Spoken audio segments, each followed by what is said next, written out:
and they can never be you. Folks, Merry Christmas. It is on the eve. We're about 4 hours away if you're on the East Coast right now. And yeah, things are happening. Things are good. I am Conrad Cushman, here to say welcome to Everything Pro Wrestling. Everything Pro Wrestling is a show by the fans for the fans. I'm your host, Conrad Cushman, joined tonight by at this point, he's like the trios partner. He gets tagged in when it's time. He shows up when it's special. It's the one, the only, the Professor, BJ. Thanks for having me. Good to be here. We got a lot to talk about. We're going down all the Continental Classic stuff, all the happenings in AEW. You'll get my opinion, BJ's opinion, and then we're going to try and run down what we know of World's End. It's not a real fruitful card. I mean, we had some last-minute additions just now happen, so we'll get into all of that. And yeah, I think everyone will most definitely enjoy, man. Beach, man, tell the people what you got going on and where they can find you and stuff like that. We'll get that out the way early. Currently just still running a little bit on socials here at Everyone Loves a BJ on, Instagram, X, Blue Sky, all of that. Trying to get back into the wrestling game and streaming game a little bit. Took a little bit of a mental health break and then had the new opportunity of being the Professor come up. So actually planning here right at the start of the new year, getting kicked off with that. So go ahead and give me a follow over there and we'll have some fun. The Professor's in the house, y'all. So make sure you're on your good stuff. All right. Enjoy that winter break. Yeah, or he'll make you sing some who's the professor that makes you sing like the emo tunes when you like fall asleep in class with he has like the bullhorn. Yeah. throw my own little like paper balls. Like yeah. Yeah. I used to go to school, man. Teachers used to throw erasers at you, all types of stuff. Like if you fell asleep. Different times. Yeah. I promise. Yeah, man. Let's run it down. And before, if you guys are in here, share this video. Blue Sky, it's up on X, it's up on Instagram, it's up on the stories, it's up on TikTok, it's everywhere. So if you guys could, it would mean a lot to me, probably BJ as well. Make sure you guys share the story if you're in a free giving kind of mood. Also, you guys like the merch, get some new merch, man. I worked on some new merch for you guys. Finally, we got it up, it's there. Get it. This could be a great after the holiday present. Maybe it's someone's birthday coming up. We got merch. Get the merch, buy it. I don't know what else to do. I feel like one of those old 80s commercials. Just buy it now. Buy the merch. It's here. All sizes. Pick the colors. You can get a cup. We got cups. We got a sip cup. We got everything. We're gonna have to run those old WWE shop vignette things that they'd run for like the little like 2-minute run. You can get this. You can get this. You can get this. We got it all. We got it all for you. And all of that's possible because of you guys, man. Quick rundown of who is in here, man, on this Christmas Eve. Clown says, good evening, everyone. Clown, thank you, sir. Matt Lopez in the house, he said, hello, good evening, everyone. Merry Christmas. Appreciate that, man. Thank you so much. He said, damn good episode, but tomorrow is looking to be an incredible episode of Collision. And I see E was in attendance, so E has seen the show. These are taped, so E knows what happens already, and he's kind of like, yo, watch tomorrow's show, he said. So okay, must be some good action. Watching that sold out Hammerstein, knowing I couldn't go makes me sad. Try again next year. Absolutely, man. Absolutely.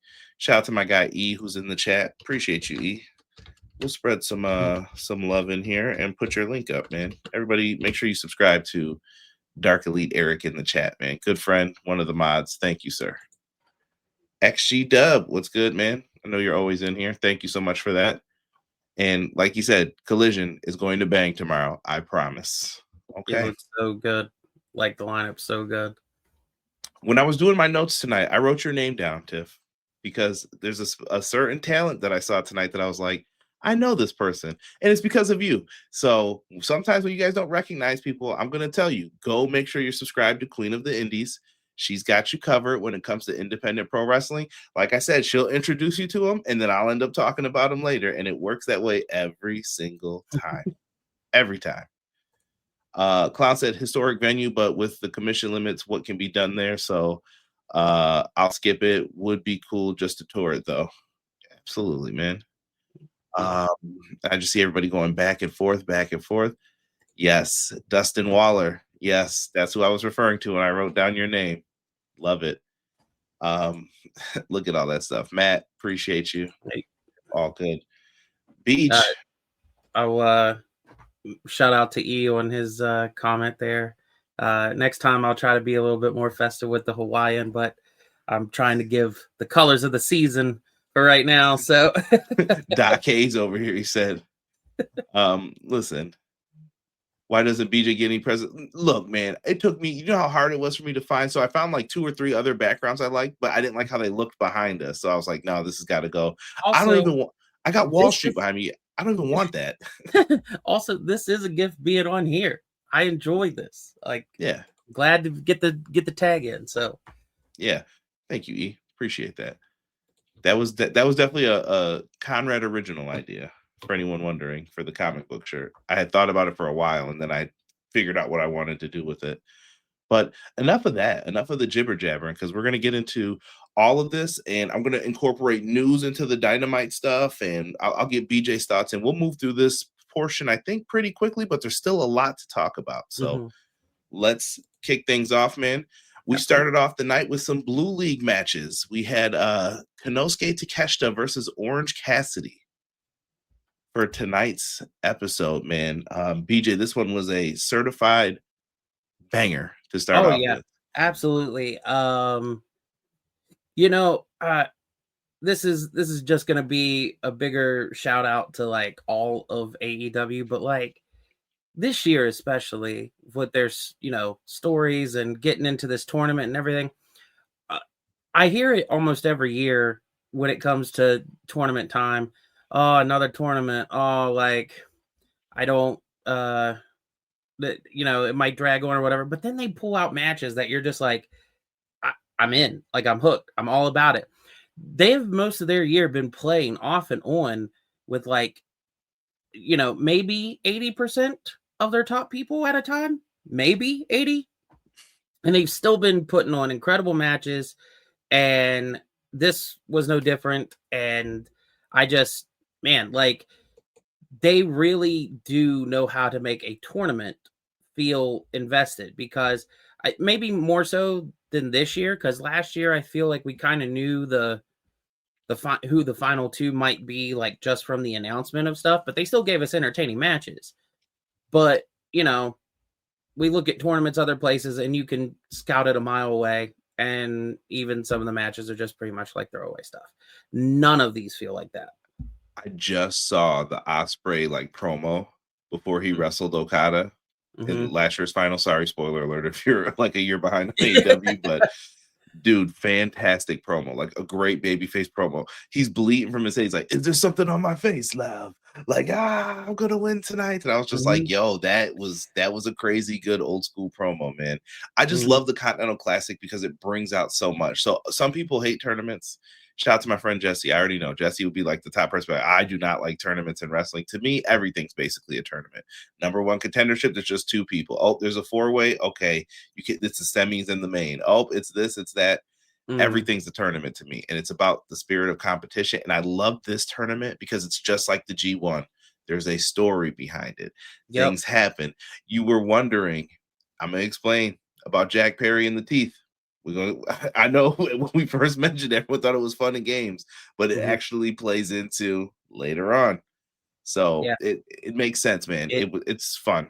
Yeah, and even as you said, like mentioning the G1, I remember being hooked in every G1 for probably like 5 years straight, and they don't show like promos and stuff in between. They put that on their YouTube. And so I'd be hooked then on their YouTube videos to like learn how the people who have been losing are feeling.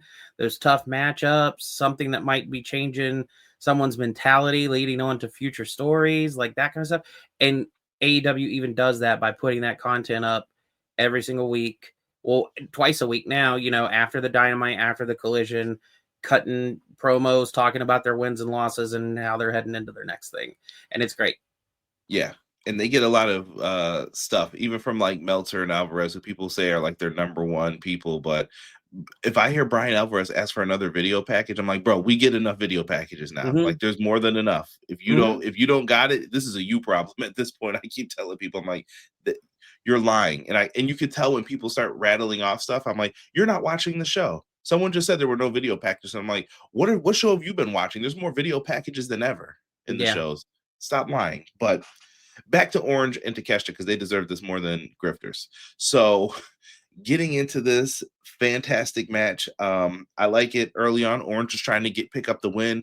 Takeshita's basically just trying to break Orange down. That's what Don Callis said the plan was on commentary. And I thought Don actually was pretty good on commentary. Like, he does a great job of being a heel, but making sense. And then they even have to compliment him sometimes, where it's like, that's what you should be doing. Yeah, that's an example of good stuff. I can also see there were times tonight that I could see also where Danielson's still acclimating to the role, and so he would kind of say something feeding into what Danielson was saying, or bouncing off of that to like let him roll too. And all the time, both of them making each competitor feel equal, even if there might be the bias because, oh, I don't like Don Callis, or Don not liking that someone's facing his guy. 100%. And it ended up working out in their favor, in my opinion, too. And Danielson, I think, is just a victim of the 3-man booth, if that makes any sense. Like, one guy's just going to have to lay out all the time and be quiet. That was Shivani for a while. It was like, well, are you guys going to let Tony say something? But when there's two people, to me, we should just have 2-man teams across all the shows. 2, 2, 2. Yeah. That's it. And just go with that. But I don't know, man. I don't know. Moving away from commentary, because we went on a side tangent. I love the finish of this match, BJ. I'm just jumping right into it. Yeah. He goes for the Ring of Fire, the Falcon Arrow, for those who don't know. And then he's going for it. Orange blocks it, reverses into a roll up. It was, so close. I almost said something bad that I shouldn't say. It was like armpit hair, freshly shaved close. Just got it. And I was like, oh man. After that, he gets up and he still holds on to the suplex, hits the Rage of Fire. 1, 2, 3. Konosuke Takeshita wins. He is the only person right now. This is like football, whatever sport you watch, cricket, I don't care, volleyball. He's the only one now who's like, I have a guaranteed spot in those top 4 spots. I'm in. The rest of you, figure it out for yourselves. And I love that. So he gets the win. Callis is proud of him. Like, yes, there we go. The IWGP World Champ. And there's big stuff happening with him on that end too. Konosuke Takeshita's been everywhere. I think he is definitely a candidate for people to look at for Wrestler of the Year. Like, honestly. Absolutely. It's been insane on both sides of the world, what he's been doing. So yeah, fantastic work by him. But there's other people on this show who I think you can make an argument for as well into this. So he gets the 3 points. He's on the board. Rage of Fire picks up the win for him. We cut over then to Gabe Kidd, BJ, and I was not ready for this. I did not expect this. So Gabe Kidd's cutting a promo, and he says he wants to fight Darby Allin at Worlds End. What do you think of that? Very left field, but honestly, I think the last time we saw Gabe Kidd, he was being drug off by Darby in a vehicle. Like, so, okay, he's healed up and he wants revenge. And so, could you have had this moment be him showing up to intervene and interfere somewhere? Sure. But given the timing of Darby not being cleared, having to be replaced, and also no interference in the tournaments, kind of just the reset of, hey, I'm back and I'm fine and I want revenge, does work in this situation instead of, making it any kind of angle. So it'll be interesting to see, especially because Darby wanted to brush him off. Yeah. So. And we'll jump into that once we get, I have it all in order. So I'll jump to that after, because the way Gabe Kidd did this was in a video package. And then later on, you'll see like, wait, what? And then it'll all make sense, but it was crazy. Then we get another match that could be happening. The Bang Bang Gang have requested to fight FTR in a Chicago street fight. Yeah, sign me up. Yeah, absolutely. Let that stray bullet go. I'm with it, man. Listen, we got to find a way to get Stokely in the match and then add Ace Austin to it so Ace Austin can get in the mix too with those guys. I would Mhm. love it. I would love it. Yeah, absolutely. I still remember. I know it's like the weirdest thing, but I still remember there was a match on Impact with Ace Austin where it was like a street fight or no weapons allowed, whatever, and they did like this diving spot where someone threw like he jumped like he was diving at him and they moved and threw a trash can and caught him perfectly. And I'm just like, if you can make that happen that well, you should have that spot like often. So yeah. Yeah, maybe he'll get to make an appearance in that match since there'll be no rules. But I'm looking forward to that. So another good match that they added. We'll go back into the Continental Classic because this is a night about graps. Roderick Strong taking on the CMLL World Trios champions of El Sky, Mascara Dorada. Roderick was having a tough time in this tournament, man. Roderick was basically the whipping wrestler in this one. Like everyone's beating him. He's getting put down. I think there's a reason for that. More on that to come Mhm. with the conglomeration that he doesn't want to be part of, but he's been around a lot. Um, yeah, this one was still good work though. Mascara Dorada ends up they fought, but Roddy just couldn't do it in the end. He gets knocked down. Shooting star press, Mascara Dorada wins. He's in the Yeah. mix. Dorada, like I was kind of I didn't know exactly how I felt about him being in the tournament this year, just because when they've used him, they've put him in some big matches, but they haven't like I don't know, made him much more prominent. Like they made him seem like, oh, you come from CMLL and you're just a person that jumps in here and there. You're not here every week. And now he's here every week. So I don't know if that's going to bridge into something more or not. But like all of his matches inside the tournament and out have been great. And the stuff with Roddy, yeah. Watching some of those in between, videos on YouTube of how people are feeling before and after their matches. Um, I, Roddy's a ticking time bomb in my opinion. So Right. He's calling out the very obvious, Roddy to the Death Riders. I could see it. I could see it too. I could definitely see it. Put him in a tag team. Imagine if it's like him and Claudio, him and Pac, like certified tag champs, or him and Mm-hmm. Yuta. Like Yeah. he could teach him a thing or two about a thing or two. Or Stokely gets involved in Switchblade returns. Now I that'd be like that fire too. too. I would dig that. Matt Lopez says very surprised with Gabe Kidd returning, but not surprising with Darby Allin dragging Kidd in the body bag, and then Darby getting set on fire. Yeah, minor wrestling stuff. You know what I mean? Yeah. Minor details. It's called Wednesday. um, didn't Mark Briscoe lose every match in the tournament one year? I think it was the first year. Yeah, He the did. first year he didn't pick up a single win, right? It was him and um it was almost Daniel Garcia, but he picked up a win right at the very end to play a spoiler.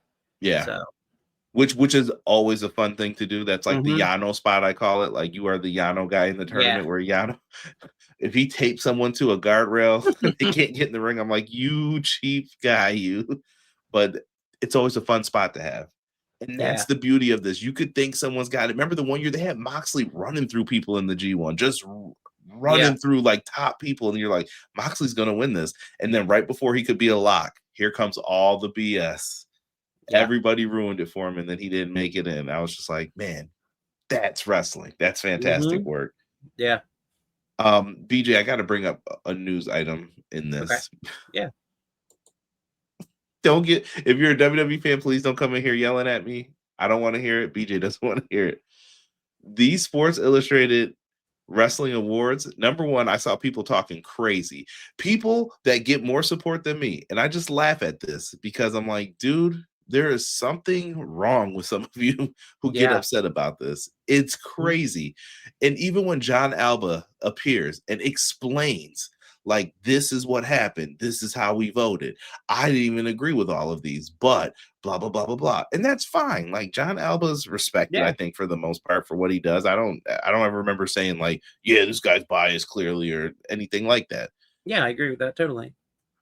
Tony Khan This is why I love Tony Khan. He's not outwardly petty anymore. It happens, and it's like, oh no, this is just business. What are you talking about? And he runs a promo about winning this Mm-hmm. on Sports Illustrated, which is ESPN Sports Illustrated, Mm-hmm. who show PLEs for another company that doesn't like AEW. So, okay, yeah, I Yeah. got you. Yeah, Yeah. have fun with this.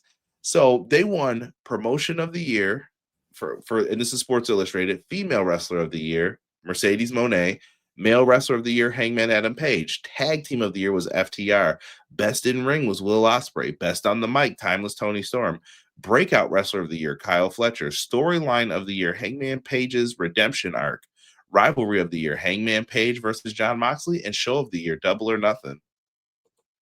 I don't agree with all of them, but I agree with some of them, though. I don't agree with all of them, but I can tell you that my nominations for those things would also be from AEW. So either way, they'd be winning that award. So listen, nothing wrong with it. And we got the EPW awards coming up. Rob's just doing the review now, right now. Of like, let me look down all of this and make sure. I have like 50 matches for people to choose from for match of the year. That's how crazy this year has been. And you're gonna look back and say, like, Kenny Omega, Gabe Kidd. Yeah, that's where it started. And then just craziness just straight down on random shows. Looking forward to it. I just had to give Tony his pat on the back for that victory lap, though, because I laughed and I was like, yo, he is throwing it in their faces. He was like, make a video package of this, show people. I want people to know that we these won guys these are awards. in your house. They're in your house, and they're calling me. Like they're pulling they're playing Hinder, Lips of an Angel, but you know. Yo, went in, bro. Just straight hilarious that they did that. I had to mention that. I had to. Yeah. Then we get to the face-to-face with Chris Statlander, Jamie Hayter. This is probably like one of the matches I'm most looking forward to for the pay-per-view on Saturday. There's just something about this matchup that I'm just intrigued by. Maybe it's the stature, maybe it's like similar styles, or I think that they're going to mesh well together. They went out here talking segment. I think it was wise not to go too long. Both are baby faces, but it looks like Jamie Hayter's more of the aggressor, and they got into that a little bit. But there was some shouting and stuff, and they got pulled apart respectfully. It wasn't like they were trying to go at each other, but it was a respectful pull apart. Okay. Yeah, I'm very interested in how the chemistry of this match will turn out. With both of them being babyface, I see, depending on how that goes, we could be looking at the equivalent of this might be a big thing to say. I'll just put that out there. But knowing how both of them are in the ring with their striking and intensity and what their capabilities are that we've seen so far, dare I say we could be looking at like maybe AEW's version of a Ibushi Naito between those two if their chemistry is well in the ring. Yeah, they could definitely move into it. And to me, there's still other stories here. Jamie Hayter's arc is like getting back the women's title that she technically really shouldn't have lost, but she was injured and then they took advantage of it. And she wants her championship back. You still have Statlander, and there's still that story with Willow on the back burner. It's not that it's dead. They've just given you breadcrumbs to follow. It's layers. Correct. And they're just waiting to go back to it. I promise you that. So just stick with it. Just mentioning the layers thing. I know it doesn't normally take that long for gardening, but I'm glad that Tony got back around to replanting his onions to make all these layers come back. Just say it. Yeah, well, sometimes you need to replant, get away from it for a little bit. I think bookers get burnt out. I've always said that. Like, sometimes it might be best to say, here, you do this for a little bit for me, and I'll come back to it, So, I love it, man. I love it. And I see you, Clown, talking about no GCW on the list. Well, you could vote for GCW when it's time for our list and see if they pop up and win. There you go. As long as no one's voting for that Cody Seth Hell in a Cell match, that's the only one where I'm like, I looked at my community like, what? Who voted for this? Now the match of the year was Cody and Cena at Mania. Like, come on. Please stop. Please stop. Don't do this. I hope they don't do anything like that, but I have faith in the community. Hold it down for us. Hold it down. going back into this, we get into our next match, which is Maxwell Jacob Friedman. And I'm telling you, that trip to Turkey did this guy wonders. That hair was long, it was dark, it was there. He's back. He's like 20 years old again. He's like, yep, I Yeah. got it back, baby. Unfortunately for me, this is where he was heading, I think. But I just it's where I'll be in a few short years too. I'm hoping that it's that long. listen, you have pretty long hair though, for the most part. You're all right. Yeah, but family says I'm on borrowed time, family lineage. Listen, if you saw my family lineage, you were like, you're doomed. You would have told me at like 4. You're doomed, brother. I'm lucky to be where I'm at the age I am. I'll put it that way. So MJF takes on a rising star, Dustin Waller. If you don't know about Dustin Waller, I'm going to urge you to go over to the Queen of the Indies page. But Dustin Waller is a fantastic wrestler. Check out his tag team work, I would say. That's how much I know about him. I will say, I I know it was a shorter affair because, but he got off a slap, like a chop that was like the loudest thing in that match. And it made me like stop and be like, oh, okay. Like, right. And I know everyone always says it's like, oh, MJF's lazy. That's why he does this. Actually, he's giving guys who he thinks worth the time on TV. He usually doesn't wrestle. I'm going to use a bad term here. He's not wrestling guys just to wrestle them and whatever, throw anyone in there. It doesn't matter. No, these are people that if you know the relationships behind the scenes, it would all make sense to you. And you're like, he's putting someone over. He's giving them a little bit of like, look, I'm gonna get you your TV time. This is their Samoa Joe shoving me moment, like how he had. That's your moment. Go ahead. You're gonna be remembered for this. And I think he's doing good work here. Honestly, he beats the guy with salt of the earth. Dustin Waller taps out. Sorry, Dustin. And he's out the ring. And before he could speak a word, Hangman and Swerve get involved into this segment. BJ, I don't want to say everything that happened in the segment. I'm going to just kind of kick it to you. What did you think of the segment? I was hurt last week a little bit. Like, I thought MJF kind of like, he crushed everything. He did a good job.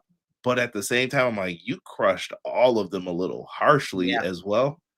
And this week was the payback, I felt. Like, it definitely was the payback. And I honestly, sometimes when this happens with an MJF feud, the other person doesn't get their lick back, so to speak. Like their comeback is not as good. It's not as impactful.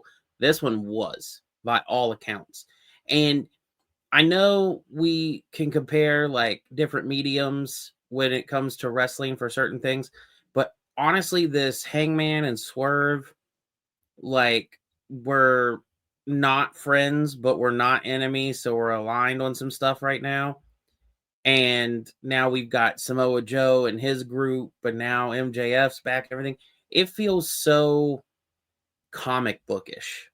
Like, to have, essentially, they're not like formally this in their characters, but I'm talking about their opposite nature. You've got Batman and the Joker on the same page, being like, oh, these other guys think they're going to run Gotham. Nah, we're the ones that run it. And we'll go ahead and get our spots back. But we got to put these guys in their place first. Yeah, basically setting up like we run this. And tonight when you saw it where they both came down with the chains, hopped the barricade, MJF tries to, sucker him in and thinks he's going to get him. Hangman sits on this dude's back and wraps the chain around as Swerve just talks to him. So he's holding them there like, you're going to listen to every single word he's got to say. And Swerve basically makes comments like, you're more of a Diddy than me for how you use people. I've made everyone better. And I started thinking, I'm like, Keith Lee, Nana. And I'm like, this was hitting home a little bit hard. Like, he's telling the truth. He's telling the truth. Tell me when I'm telling lies. Oh no, we're not. I don't want to get on that because Hangman will go off. Hangman also brought up the movie thing, and I like that because you know what it reminded me of? If you're on the inside of this, like you and me, BJ, and chat, when they brought up the movie stuff, it was like MJF is a character, and they're basically telling you like, yo, this guy is a character. But then but the real MJF wants your applause. He loves your retweets. He loves all this because it gets him attention. That's what he's seeking, is your attention. And my favorite version of MJF is the one who is super confident, but he's not confident. And then when he gets knocked down the peg, like when Mark Briscoe beat him at All Out, I love it. Because then he's like, maybe I'm not as good as I thought I was. Then he comes back even worse. Yeah. Like, oh, now I know what I need to do. Yep. I love it. It makes it so good. So I love this. I thought this segment was fantastic. Yeah, absolutely. And even playing into more real life stuff, but just adding this, if it's unintentional, it is, but if it is intentional, it's even more to the genius of MJF and his character. He mentioned before, like, how he has ADHD. And as you just said, he'll do something and he'll get a loss because he's focused on the wrong thing for too, like, his attention was taken away. So he takes that moment to back up and reprioritize and reassess, which is a good strategy for someone who has that. And when he comes back, he's worse, but it's because he's zoned in. Like, he is, this is the path. This is the plan. So yeah. And I thought the line hit hard when he had brought up the Pinnacle, mm-hmm. Wardlow, Jay White, like Adam Cole. People that were around you ended up worse off and in worse positions. And I'm like, kind of right. I know some of them were just misfortunes, but it was like, ooh, good point though. From a character standpoint, I'm like, he ain't telling no lies. He ain't telling no lies. No lies. Yo, appreciate everybody putting that stuff in there. Poor Wardlow. We got Hubs in the house, HW Weekly, Brother Conrad, Professor BJ, Merry Christmas and God bless. Swerve and Paige unified against a common enemy was amazing television tonight. Merry Christmas, man.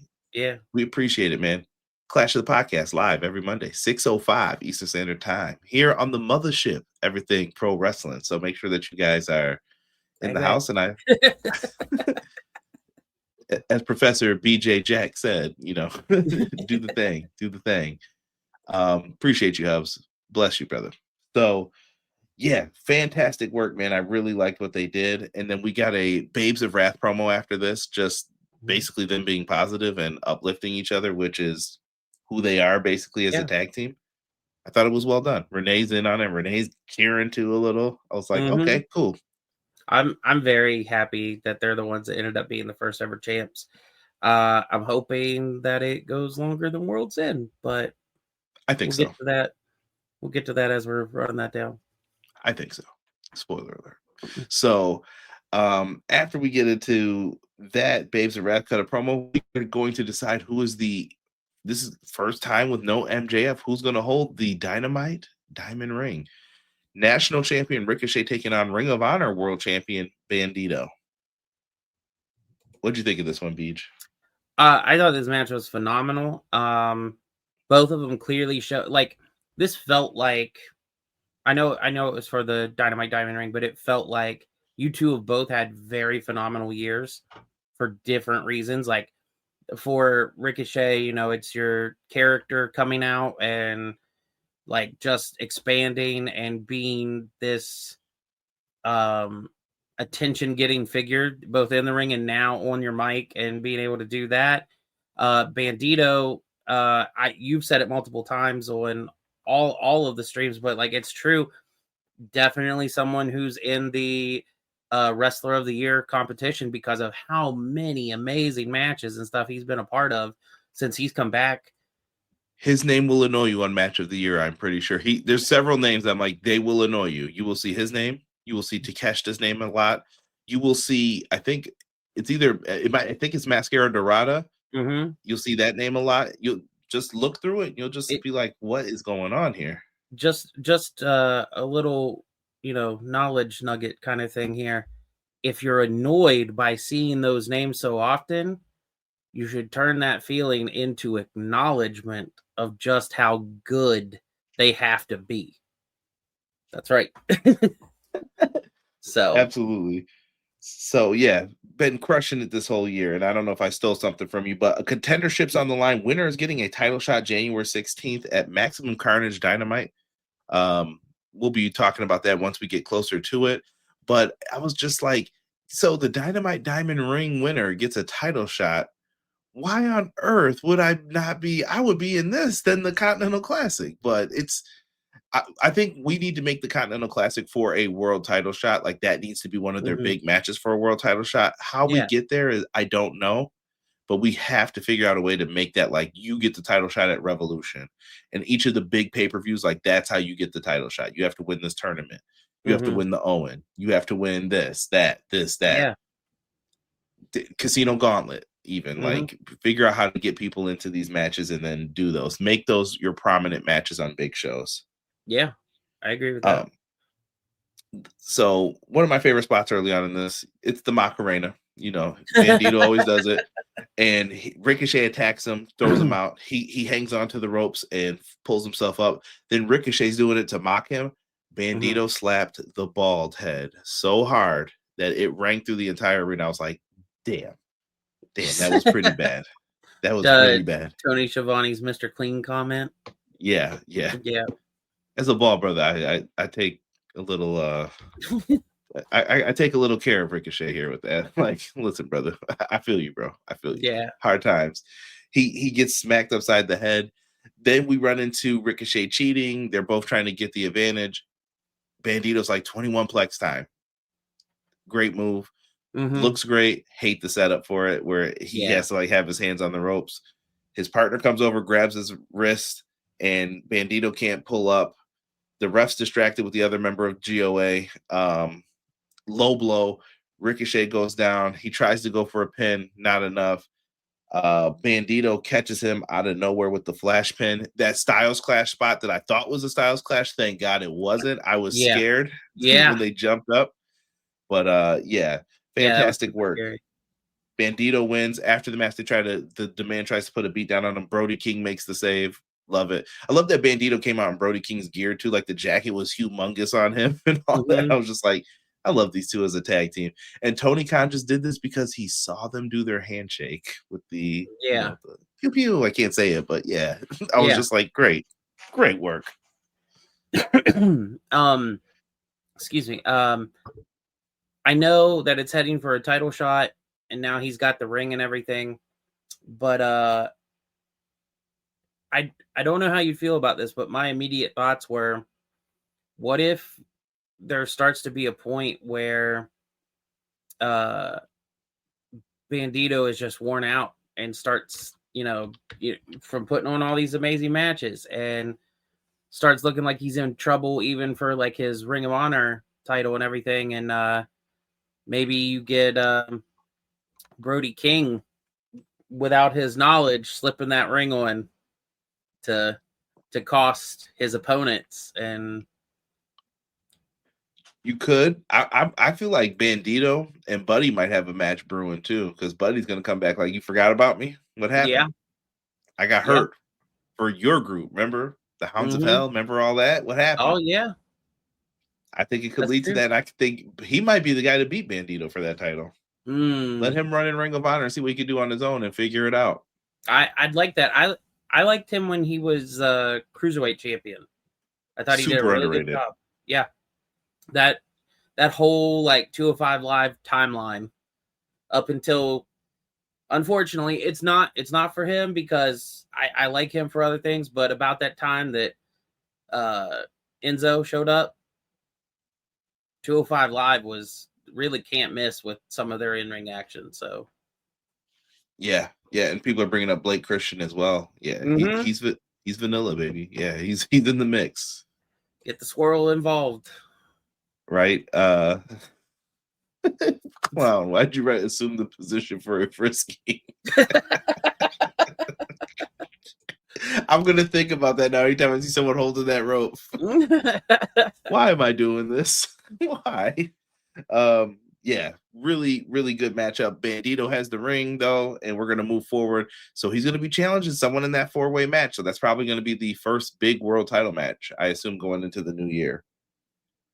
To answer Clown's thing, if Brody and Bandito have the same ring size, it could be a ring that fits on Bandito's, index or ring finger, and it just fits on Brody's pinky.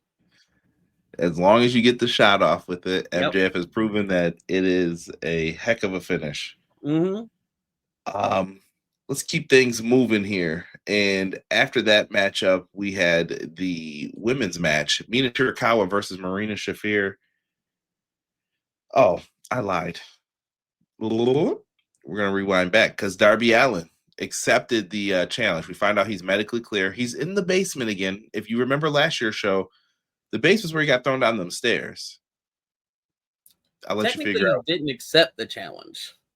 Technically, but he has to at this point. Yeah, he has to now. Gabe Kidd showed up in the sewer. It looked like this looked like a Ninja Turtles movie. Like, I was like, what's Shredder doing down here? He just showed up behind him. And he was like, oh, you're not worried about me? Because he was like, I got better things to do than fight Gabe Kidd. He's like, you're not worried about me? And when you see where he is on that New Japan card, you can see why he was mad. Like, okay, yeah. I got you. And he takes him up to the top of the stairs, boots him back down the stairs again. Darby, why you just got cleared, brother? What are you doing? Yeah. What are you doing?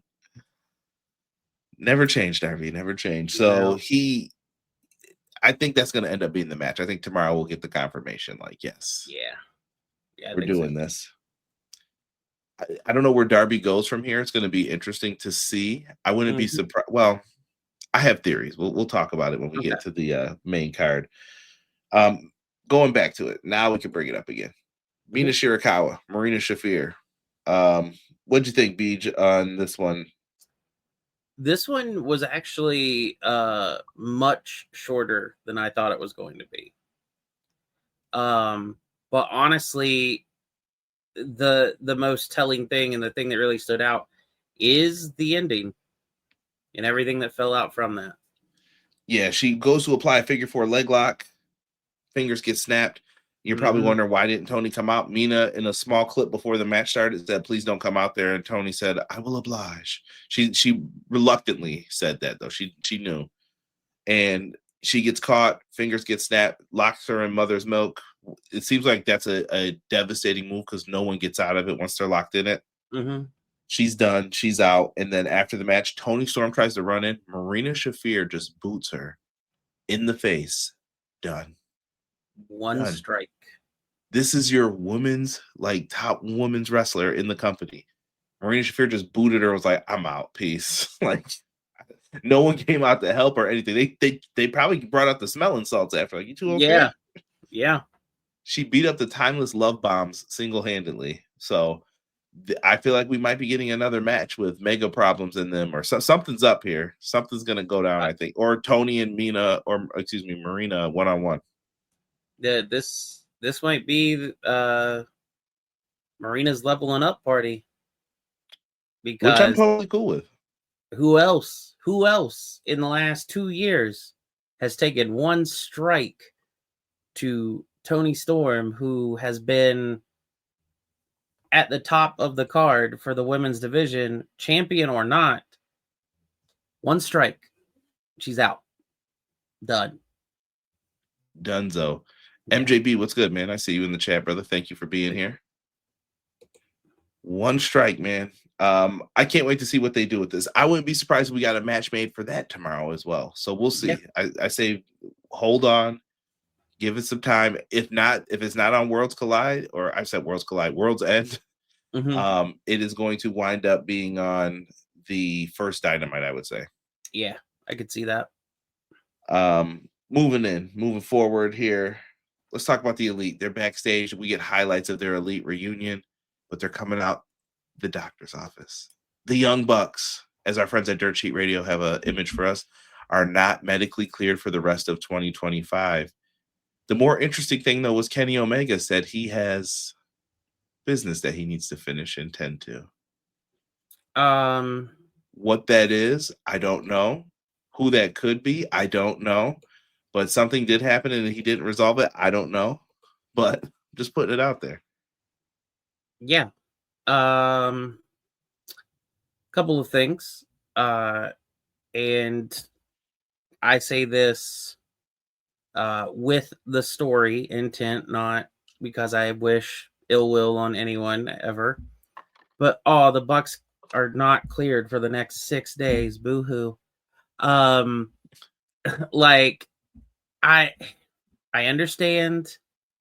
I think overall, why we're getting this face Bucks and the way that it all went out is we're protecting Kenny. I think that's the big thing. And so I can respect that. But I don't think there was enough justification to make them be, oh, we're good guys. Like, small complaint just on my end. So for me, you know, who is like, I am a fan of the Bucks. I respect their work and everything. Thought the heel turn was abysmal. Did not think there was enough behind the face turn. They've been great. Their matches are good. I, respect that. But was the thing that, oh, Kenny's gonna go take care of something needed to say, oh, the Bucks are out? Like, I think we could have had them, we just talked about last week it being one more time. So, okay, that one more time was done. Let's move on with Kenny's stuff, and the Bucks can come back when they're healed up. Yeah, and I think that's what they're gonna. I hope that's what they're gonna try to do. So you're not feeling them as faces. Do you still feel like they're still in that hole since we'll just call it the drama, because I don't want to get super deep into it. I don't think that. I think they did a good job to get themselves out of it into the heel stuff. But I think it was running flat and they kept dragging it. And whatever needed to be the break to get them to now just never happened to me. It just never happened. So it's like, yeah, okay, like, you guys are here and you're doing stuff, but like, I don't see where you're warranted to be like in any title pictures, but I also don't know why we should focus on you as a big event right now either. Yeah, and good point by Matt too. He said it could also be Josh Alexander or Kyle Fletcher. For sure. Clown says they didn't have to say not medically clear. They don't have the money to travel to pay up. Still broke bucks, then push a new shirt. They got the bread now. Kenny's gonna give him some of that million, I would hope, right? Yeah, we'll see what happens with it. I think at this point, I'm just like, let's just move forward. Whatever, if they're going to be a trios act, and that's what they're going to do for a little bit, let's be a trios act. If they're going to be tag and singles, great. We're united sometimes when we need to be, great. Just pick a direction and let's go that direction. Before we move on, one thing when you said, don't know what that unfinished business could be. I did have a direction before that was shown, and I do think that makes sense. But how wonderful would it be even if that is the business, or if it's something else around January 4th? Just saying, that'd be pretty nice. That'd be a nice surprise. It would be. My concern is that show's going to be on television, so I don't know if they can. I don't know how much more they can add to this without losing time. So yeah, just like be careful in what we're doing here. The person I keep flashing for those listening on audio is Andrade. Andrade, according to Fightful, the 1-year non-compete between WWE and Andrade was waived around December 12th. He is now eligible to sign anywhere he wishes. I'm pretty sure that went to mediation or arbitration, and this will still be in their contracts, and they will still try to use it to uphold things, because that is the dirty game that is being played here. Just so people are aware. Goes back to what I said, that it's not legal to put that in. But if they never get it challenged in court, then nothing's ever going to happen with it. They're always just going to keep doing it. And they'll say, you're tired of spending money on a lawyer, right? Let's just end this. Yeah. And thanks to Roosh for that. That's right. Yes. Toro Blanco. You mess with the bull, you get the urns. Classic Roosh. Hopefully he's healing up, man. We got to get LFI back on the same page.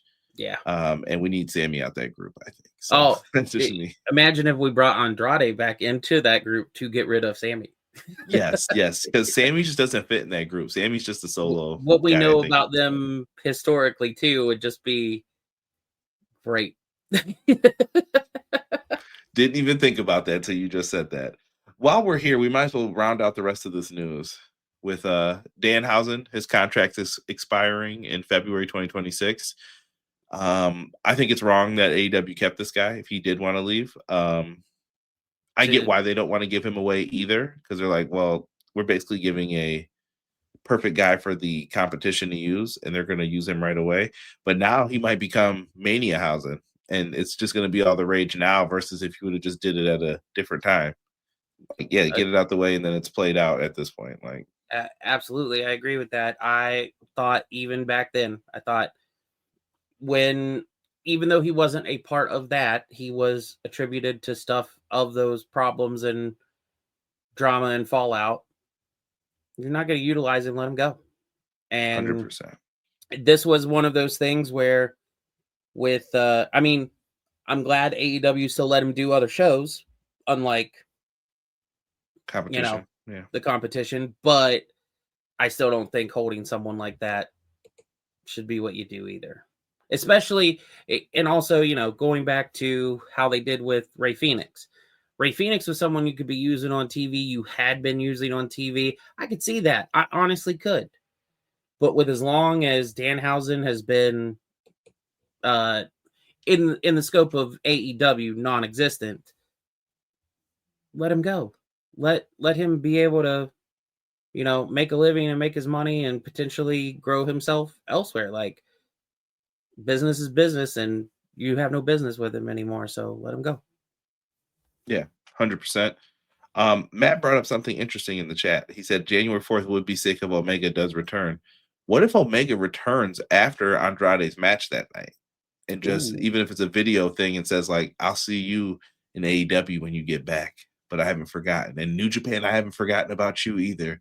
Just wait for the right moment for me to show back up. And then, I bid you adieu, good night, bang, boom.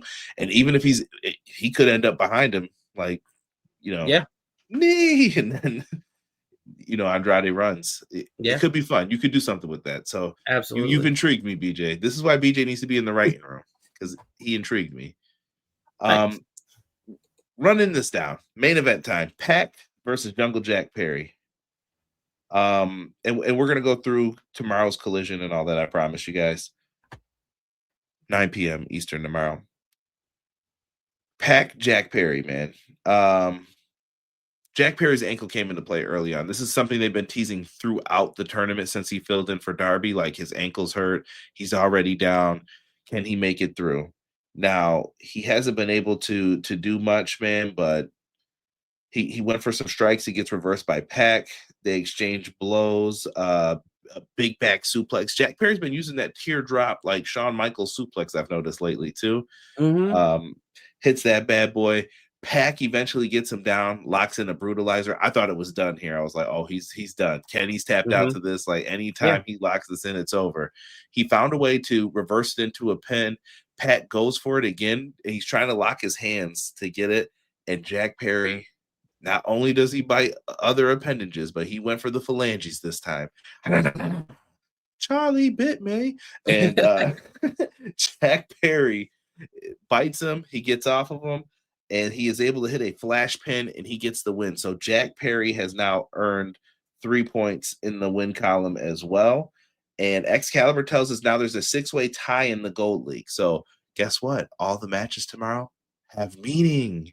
They matter. One of them. Yep. So it's all going to play in, and you might even be doing the play of, now this is real NFL stuff. Like, okay, who wins the tiebreaker? Well, when I faced you, I beat you. So I'm above you. So people could have the same points, and they may say, like, well, technically wrestler A is better because he beat you 3 weeks ago on Dynamite, remember? Oh, yeah. Yeah, absolutely. I will say, just random, when I saw the graphic that you threw up and that was on stream, it looks as though Jungle Jack Perry's name may be like the logo on his shirt, like saying his own name. And I kind of like dig it. I'm like, yeah, do that. Just like, like that fits. But to be the defender of Pac here, because Pac's one of my favorites. I think we need to be a little bit more strict on this biting going on. That's technically against the rules, and I know everybody gets away with it with biting the forehead or whatever. You get the stern warning, but like, come on, the submission was blocked. He bit his finger. Like, on that tombstone, it should have been a DQ instant. Oh yeah, yo. That's even more egregious. Like, you're violating two different rules here. Like, that man has a family. Yeah, he's not gonna have much more of one. Like, yeah. Yeah, But Jack pulls out the win, and then I love Mama Luchasaurus, as I'm going to start calling him from now on. He comes out with a Christmas hat on and cookies and milk, and Jack Perry just downs like half a cookie and starts drinking milk. It's down his beard, and then they're walking around just giving the cookies. I'm like, Jack Perry's touching him. I'd be like, I'm good, bro. I don't know about all that. yeah, You're sweating and stuff, but yeah, some people were taking the cookies and eating it. I would have been like, yo, Luchasaurus, some of that milk, big dog. yeah. But yeah, they were just going in. They had some fun at the end there. Santasaurus. Yeah, Santasaurus. He was in there, and they're doing the wave after, all that. It was a fun show. Fun Yeah, show. To me, end of the absolutely. day, I'm giving it a thumbs up. I can't complain about this Mhm. Dynamite. Yeah, very solid show. Even for a tape show, like, just saying, like, I know we didn't know that, but like most of the time when you can feel or sense like a tape environment, or WWE does one, they put on like something decent, but not extraordinary. There was a lot of stuff to this. There was a lot of things going on. And then to make tomorrow's show what it is, like, not only is that a bold thing, but like, I just was sitting there being like, oh, my family do like Christmas dinner and stuff like late. Like late in the evening heading into night. And I'm like, ooh, 9 o'clock though, man. Like, I might have to turn that on while things are going, to be like, no, I gotta see what happens, Yeah, because everything means something. So for sure. T Ferg said, "What's good, gentlemen? I missed the show, but I will watch the replay. Do you see AEW ever getting another video game in the future?" I'll kick it to you first, because I often will talk about this. I do see them getting another one, but when you say the future, I don't see it within the next year and a half of being even announced. I think we've got, you probably wouldn't see the game for probably 3 years, but you might get an announcement in 2 years, like, to just hype it. But I think they're looking for the right partner at this point. I think the Ukes thing really, if you read between the lines, like I've been telling everybody, Uke screwed them. They feel like now they can't get another game right away, because it's hard to find. Publishers aren't out there. AAA publishers aren't making video games. Me and BJ play games, and I'm just like, yeah, they're just not out there doing that stuff. So you got to find the right partner. Yeah, they either have to find somebody who's like an indie developer that's going to take, not as much, who will put out something really neat and really cool and that they can market and people will like, or they're going to have to go to a higher developer. But one thing I will say, if you've kept your, eyes and ears out listening to some of the things in the business world, with the WBD potential sell, that includes WB Games. So if Netflix, who has been starting to do streaming through their thing, like game streaming, takes an entire studio and actually tries to do something with it, they'd have all the IPs and partnerships to just be like, hey, we want you to work on, some of these like sports and TV shows and series that we could turn into really cool games. We want to make those for our platform, or just to get into the game development market as a whole. So that's why I said I think it'll take time, because even if it is something that is a tie-in through WB, we still got to wait for that purchase to go through. And and that's going to take 2 years probably, at minimal. So there's a lot of wait time here, and who knows what happens with the 2K deal. Right. EA is working with TKO. That's the problem with all these mergers. Like, now EA may be saying like, well, you bought us, so let's give me that. I want that. Like, you own that too. Let me get it. So that could be the deal. Now 2K's out. 2K might be like, well, AEW, what's up? What do you want to do? And that may be good or bad. I don't know how to feel about that. And not to like loop also other things like back around, but when some of these developers, and I know the games are a different market, they sell. Of course, they're going to sell every year, just like a Madden or whatever. But some optics do matter. When you see things like what we showed earlier with the Sports Illustrated, knowing that that's quote unquote in-house, and they're saying, nah, this thing. And when you hear those reports that ESPN's not happy with how the like shows are going or the turnout or whatever, these gaming companies will say, well, you guys are kind of on a downturn, and now we want some more guarantees here money wise, because we don't know if this is going to affect the sales. And if they don't come to agreements, then they can walk away that way too. Yeah, and sports titles are down as a whole, I feel like. I think that if you're not Grand Theft Auto, Call of Duty, like, if you don't have that name recognition, you might be bound to lose money, and who wants to Well, invest in that? Like, the even video game world is messed up. Like, I could do a whole podcast about this, like, at least an episode. I think, and this is, this is again is outside of that realm, but I think even Call of Duty stuff from this year, some of those reviews and fan backlash and everything, I think the next game, those sales are going to be hurt. Yeah. Because even though they'll be good because they are what they are, I think, you constantly, or, every other game you're releasing like a dud, you're gonna like knock away your viewers. There's a lot of good indie developers, indie games upcoming, small studio games that have been released over the last couple of years that have been winning game of the years and all this kind of stuff. I think that might be a direction that some games like this in AEW could end up going, making something very different and unique that we haven't seen tied in with stuff that we know. Yeah. I think the video game industry could be in for a change with the Steam. Mm-hmm. I don't want to even get into all that. The Steam PC, like, I'm like, yo, if someone puts a PC out and I can use it as a PC and I can play my games on it and I can take it wherever and just put it into a TV, and if it's a good price, the price matters. Yes. I might be gone.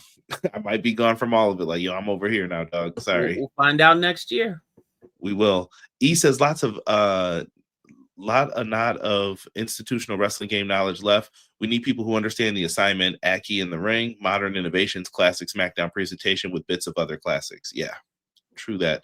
And E, to get back into the wrestling, he did ask about where does Sammy fit? Dustin's out for a bit, correct? Fans don't seem to like him. Does he turn face? Does he need a new gimmick, learn a new hold, go to a mask, tag with Fuego? Fuego's gone. Fuego's doing his own thing as KJ Orso. So I don't know what you do with Sammy. Sammy's kind of he's got to figure it out. This is a bold thing to say, but I think just given some of his friends and situations, I wouldn't be mad to see Sammy go to WWE. Somewhere where he could just explore out. He might need that. But yeah, that's what I mean. Like, they might do some more stuff with his character. He gets some fresh opportunities, and he really could grow in their system. And then whether or not that fleshes out and works for him and makes him bigger there, or he just learns under something else and had a time away, he could make a big impact on his way back. But I don't see him like leaving out of one of those two companies. I think either place would definitely take him. But he's one of those people that I think, yeah, like, try the other side for a minute, Yeah. When it's time, of course. Yeah. MJB, I'm not sure. I thought the Righteous were in TNA. Maybe I'm wrong about that. I thought it was TNA they were in. Yeah, they were TNA, but TNA and NXT are doing crossover stuff, so he might be a champ like Ricky Saints. Yeah. No comment. No comment. I'll try to stay positive here. I said I was going to run. So disappointed that I don't get to add to the comments or say "Stroke Daddy" anymore. Like, yeah, it just doesn't feel right anymore, right? Nope. So here's Christmas Collision tomorrow. We're getting Orange Cassidy, John Moxley, Speedball, Mike Bailey, Kazuchika Okada, Konosuke Takeshita versus Mascara Dorada, Claudio Castagnoli versus Roderick Strong, Jungle Jack Perry versus Kyle Fletcher, Pac versus Kevin Knight, Babes of Wrath versus Hyon and Maya World. Dog, it's a fun time. Yeah. I'll probably be eating my second piece of lasagna watching this, just like, yep, this is what I live for. This is what I was put on this earth. Let's go. Yeah. Let's go. Yeah, I'm definitely gonna be like, hey, yo, like, yeah, we could play like this game or whatever, but like, I'm gonna have this over here on the side. I'm gonna see what's going on. Yeah, and definitely I agree. Sign Hyon and Maya World. Ring of Honor could pick up a bunch of people. Like, I saw some other people at the Ring of Honor show from, we'll just say, West Coast Pro Wrestling, if you know indies. And I was like, yo, if they sign a couple of these people, Ring of Honor could be set, dog. Like, I'm like, yo, pick like Nick Wayne or someone to lead the charge for Ring of Honor with Bandito and a couple other people, sprinkle them in, and you're like, yo, you guys this is you from now on. And Tony can pick someone like, you will book it. I will help you. I will give you the big picture idea. You fill in the middle. We're good. Off to the races. Yeah. That's what I'd like to see. Sting's son might be another name getting signed. I could see that too. Yep. That's what I'm saying. Put him in Ring of Honor. It's all there for you. It's all there. So yeah, that's going to be the Christmas shows here for AEW. And this brings me and BJ to our portion here of AEW Worlds End. Here's our preview and predictions. It's going to be in Chicago, Illinois. Like they needed another pay-per-view. Not hating Chicago. I love y'all, but y'all get a lot, man. So they are happening Saturday, December 27th. It's going to be a good show. We'll be doing a review afterwards for it. BJ, I don't know what happens in this. I don't have any spoilers. I don't have any info. I'm going to assume that we're getting the Darby Allin Gabe Kidd match. FTR Bang Bang Gang. If the tag titles are on the line, I'm taking FTR. Like that's simple, but it'll be a fantastic match. That one's out the way. Gabe Kidd, Darby Allin. What do you see from this? Depending upon the shape and condition of Darby, I'm gonna go Darby. If he's really good, then this is gonna be back to build him back up. Yeah, same. And then I think they might build up the sympathy thing with Moxley. Personally, I think Moxley's getting jumped very soon out of the Death Riders group. Like I'm talking in the next couple weeks. So yeah. With that being said, going back to the FTR thing, do we see Copeland and Christian returning now, or do they wait until the first Dynamite of the year? Like, to me, those are your choices. Like, do we do it now or first Dynamite of the year? Or do we wait till like Maximum Carnage to do it? Ooh. On this day. That's a tough one. I don't think we're getting it at World's End. Okay, yeah, I would hold off. I don't think they need it yet. Let FTR still kind of shine. I think people have kind of like forgotten about it too. Like when I bring it up, they're like, "Oh yeah, I forgot." So yeah, they've done a good job with that. Continental Classic Beach. We know Takeshita's in.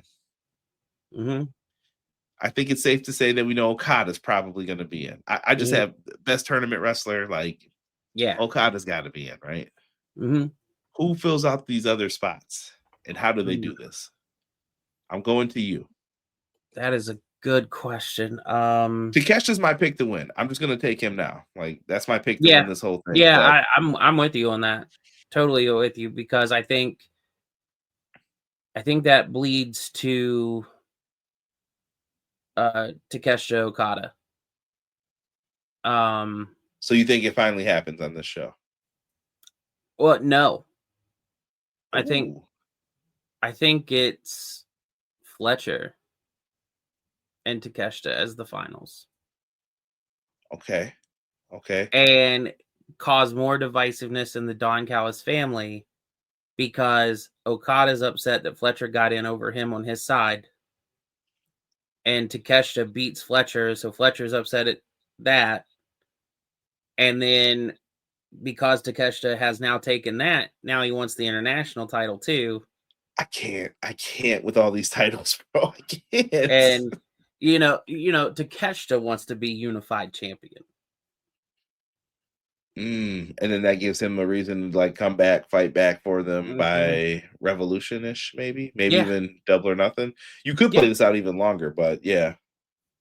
Interesting take. I'm gonna take. And then you can have Fletcher playing the. I don't want to say it this way because he's not this character, so to speak, but like it could kind of bleed into him being the upset, spoiled child of the family. And so I'm just going to play foul and everything and do my own thing. So, you know what though? It's making me want to change my pick. I feel like Conrad's doing this on the fly. I think I'm going to take Okada to win this now that I'm thinking about it more. Ooh. You keep the championships unified. Okada finds a way to win, and maybe he even cheats to cash out of his match just so he's like, yeah, you're not getting to face me. And you just have Okada keep it. So then you keep the titles unified. Then I don't have to worry about another belt for another year and thinking about it. But you keep the championships unified. And to me, I don't know if they can figure out a way to like make that a permanent consolidation of those titles. I don't know what they can do in that situation. But that might be the route I would go and give him that tournament. Now he has the most big tournament wins ever as well. Yeah. and it makes Okada even more powerful. And I'm going to bring up this card because we're going to knock this all out at one. That makes this card even more because I predict that Takeshita, I don't know if he's going to make it out as double champion in this. I think Tsuji wins and Okada defeats Tanahashi, which will then lead to I won my match. I did what I had to do. I'm the champ. I got it all. I just retired this guy. Like, yo, what more do you want from me? And then at Revolution is where you get the big match. Like, all right, I'm done with you. I'm done with this family. I'm tired of all this. I like it. I It's like there. That's definitely there. There's a lot of directions that can go. Oh man, Chicago gets enough. I love that people. If Y2J's heading to WWE, Sammy could follow him. I don't know. That might be a mistake too, but it could be what's best I for him. wouldn't put them together if the move happens. Chicago gets 10 shows a year. They better stop. New York, all these other places, y'all got to turn up, man. When they go to Miami or Orlando, LA, the big wrestling cities, turn up, man. I'm still going with my guts that Mox Okada is the finals. Could be. Like I said, we didn't round out like who's in this. Fletcher could be as well. I don't know, man. That's what makes me want to watch so much, man. I'm trying to think of the tables right now. Is there any possibility that in semifinals we get well, I mean, I guess it could be finals because they're in two different leagues, but Mox versus Castagnoli. Hassan, thank you. Merry Christmas. Yeah, it could be. It could be. Claudio could be in the. There's endless possibilities to this. I don't know who wins. That's who I think the next leader of the Death Riders is, by the way. Claudio. Yeah. Okay. AEW need to clean up the unified title mess. It's not. I think some people make it a way bigger mess than it is. All I'm yelling is, please do not give us more titles. We're done. I'm done with championships. I don't need. You gave us the women's tag. I'm happy. We got a women's mid card. We got a women's title. We were good. I was happy with the women's tag, but then when we started talking about national titles and then breaking off the other belts again, I'm like, no. Unify these and leave them alone. Don't touch them. Mm-hmm. So I can agree with that, but some people are just way too crazy. CJ Rick James ain't built up Buffalo not to get a Continental Classic show. Do you love me, Mary Jane? We were going to talk about this one. Babes of Wrath, Mercedes Moné and Athena. PJ, I'm coming to you because you said you had something to say about this.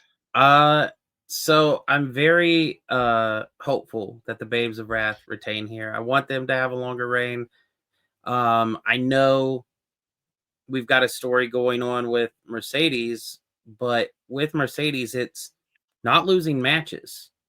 It's losing titles. And none of her belts are on the line right now. So I wonder if this is like the little bump in the road for them that they get the belts, but then because of that, they end up costing each other. Like when they ultimately lose those tag belts, they end up costing each other, and that's what ends Athena's forever run and has another rivalry while Mercedes is still falling apart. But if that's the case, then the Babes of Wrath don't move on from here, and I really wish they would. I think Babes of Wrath are taking this. I think it's a foregone conclusion. To me, there's two ways you can go with this. Clip it. Clip it. That's for when the shorts happen. Mm-hmm. And this is just a potential clip. Mercedes Moné is either going to get pinned by Willow, and Willow's going to be the one to take the TBS title from her, or there's an or here, or her and Athena are going to have a miscalculation, and Athena is going to take the TBS championship from her. And I think we're going to figure out who is the one here who's going to end up doing that. Athena's days are done, in my opinion. Once we get to Supercard of Honor season, I think that Billy is taking the title from her this time. Like the third time's the charm. Like we're done with this. And I think she's going to end up losing, but she could end up being the TBS champ as well in the meantime. So very true, food for thought. True. Food for thought for that. Women's world title match, Chris Statlander, Jamie Hayter. I think this is going to be a fantastic match. I want to pick Jamie, but I feel like Statlander's work's not done yet. I feel like Statlander's going at least till Revolution with this title. What do you think? You took the words right out of my brain. Like that's exactly how I feel. I want to see Hayter back with the championship and being the the hater that she was, so to speak. But I don't think it's here. I don't think it's yet. I think Statlander keeps making a name for herself. Okay. I like that. And then we go to, have I missed any other matches that were announced? I don't think so. I don't think so. World title match. This crazy 4-way. What happens here, BJ? Like, you got choices. Was the Hangman Page title reign worth it? Is this all a ploy to get MJF back in the mix? What about Swerve getting back in the mix? At one point, I have made justifications for all of these guys, except for Joe surprising me to become champ, to be champ at this point right now. And I'm like, I don't know where to go. I remember saying when you and I were reviewing the show, like the predictions for that show of, I could believe Joe is champ anytime that he's in the mix, any day he could do it. I should have listened. Now he's here, and if he wins, he escapes with it. He doesn't do it emphatically, in my opinion. But the MJF's return really threw a left turn into my plans and ideas. I don't think it's Swerve or Hangman's time, but I can't. It's hard to make a decision. I think I'm gonna go MJF. I think so too. That's my heart's just telling me like he gets revenge on Joe. He could start. Basically this could be like, this is the devil at play. Mm-hmm. I want to bring up that picture again. Joe loses the title because MJF's like, revenge for when you beat me here. I got you. And I think he's gonna find a sneaky way to do this. But also, the chains are symbolic. I feel they have bound Hangman and Swerve together, but it's also what will tear them apart. And I think that could be their next big blow off match. Will be a dog collar match, a chain match of some sort. Man, these guys worry me. They worry me. I'm just putting it out there, man. And I think MJF might get to skate along, and he might just be the catalyst for why this feud begun again. And it's back on. And this time it's a little bit more personal. This time, like, okay, before it was really personal.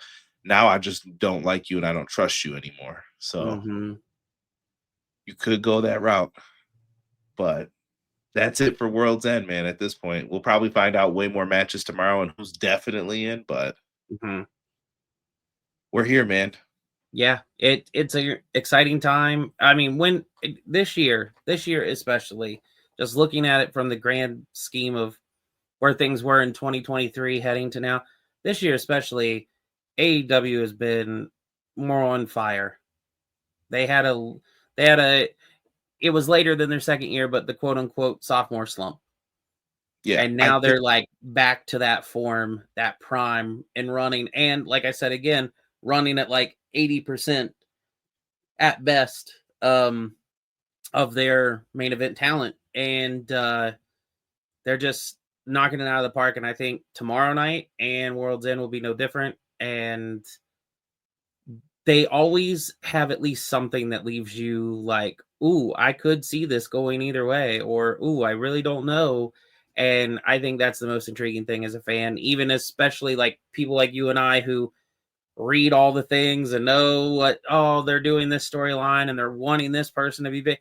When you can make me be like, oh, I don't know which way this is going, you got me on a level that you haven't been able to get me in a long time. And I like that. And it's crazy. The Ops are still the trios champs. Like that's been a long time right now where we're sitting. That's almost a year.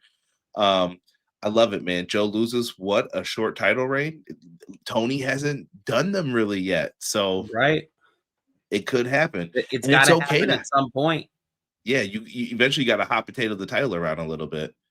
So I'm excited for this show. And then, like you said, the potential of what's Osprey going to do when he comes back. What's his style going to be? You have a lot going on here, and I'm loving it. And we mentioned all the divisions and what's going on. We know where FTR and them are going, and the Bucks being hurt. The Bucks are going to be in a match eventually with Cope and Christian. You know it's coming. It might even be Cope, Christian, and FTR TLC one last time, guys. I was just thinking that as soon as you said that, I was like, yeah, they're cooking. Tony Khan, BJ said this a long time ago to me. They had that black cloud over their head, and I think they kind of just went, we're done with that. I'm done with it. We're moving forward. We're handling stuff differently. We're doing this the right way because we're going to make this a success. Yeah. I don't care at what level it has to be. We're going to make this a success. I love it. BJ, I don't know if you got something you want to promote, man, but take us on out of here, my brother. Mainly the only things I have to promote are definitely check out AEW show tomorrow and Worlds End, and of course check out Mondays at 6:05 Clash of the Podcast right here on EPW, and shout out to Hubs as well. And yeah, that's wonderful. You guys have a happy holidays, Merry Christmas, and we'll catch up with you in the next. Thank you guys so much, man. Make sure you check out the cool videos. Subscribe to the channel if you guys want to hear more. And BJ, I thank you for coming on, man. And I look forward to doing this again in the future with you, brother. Absolutely. Thank you. Everyone have a Merry Christmas. Happy holiday. Be safe. And we will catch you guys on the next one.